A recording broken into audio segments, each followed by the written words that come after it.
हिंदुस्तान का textile sector 5 crore परिवारों को रोजगार देता है। नरेंद्र मोदी जी की जो यूएस डील है वो हिंदुस्तान के टेक्सटाइल सेक्टर को खत्म कर देगा, नष्ट कर देगा। ये बात नरेंद्र मोदी जानते हैं और पूरा हिंदुस्तान जानता है। मैंने पार्लियामेंट हाउस में समझाया कि बांग्लादेश को फ्री पास 0% टैक्स और हिंदुस्तान को 18% टैक्स। इसका नतीजा होगा कि बांग्लादेश की टेक्सटाइल इंडस्ट्री हिंदुस्तान की टेक्सटाइल इंडस्ट्री को खत्म कर देगी। Now what have you done?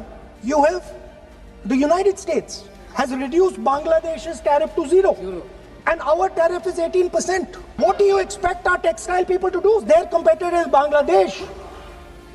If Bangladesh imports US cotton, they have 0% duty. Finished. Textile industry gone. Narendra Modi ji के एक मंत्री ने बोला कि अगर हम भी यूएस कॉटन इंपोर्ट करेंगे तो हमें भी वो फायदा मिलेगा। मगर सच्चाई है कि हमारा कॉटन बांग्लादेश जाता है, हमारा कॉटन हिंदुस्तान की टेक्सटाइल मिलों को चलाता है। तो अगर हमने बांग्लादेश का रास्ता चुना तो हमारे पूरे के पूरे कपास के किसान और कॉटन की इंडस्ट्री खत्म हो जाएगी, और अगर हमने नहीं चुना तो हमारी टेक्सटाइल की इंडस्ट्री खत्म हो जाएगी। ये सच्चाई है।